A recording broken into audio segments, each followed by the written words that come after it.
സരോജിനി കുഞ്ഞമ്മ ദമ്പതികളുടെ മകനായി ജനിച്ച ശ്രീ എസ് പരമേശ്വരൻ 1986 ഭാരതീയ വായുസേനയിലെ എയറോനോട്ടിക്കൽ എഞ്ചിനീയറിംഗ് ബ്രാഞ്ചിൽ ജോലിയിൽ പ്രവേശിക്കുകയും 25 വർഷത്തെ അതുല്യമായ സേവനത്തിന് ശേഷം 2011 വിംഗ് കമാൻഡർ പദവിയോടെ വിരമിച്ചു.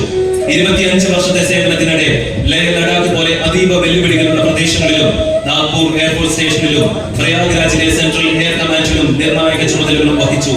മൗറീഷ്യസിൽ 2 വർഷത്തെ സേവനത്തിന് പുറമെ വിവിധ അന്തർദേശീയ ദൗത്യങ്ങളിലും അദ്ദേഹം ശ്രദ്ധേയമായ പങ്കുവഹിച്ചു. സമൂഹത്തിലെ സാധാരണ ജനങ്ങളോടൊപ്പം സേവന പ്രവർത്തനങ്ങളിൽ മുഴുകിയിരിക്കുന്ന അദ്ദേഹം തിരുക്കുരുട്ടി മഹാദേവ ക്ഷേത്രത്തിൽ ഒരു നക്ഷത്രവനം സൃഷ്ടിച്ചതും വാരാന്ത്യത്തിൽ നടത്തിവരുന്ന ജ്ഞാനവർഷം കൂട്ടായ്മയും ഏറെ പ്രശംസനീയമാണ്.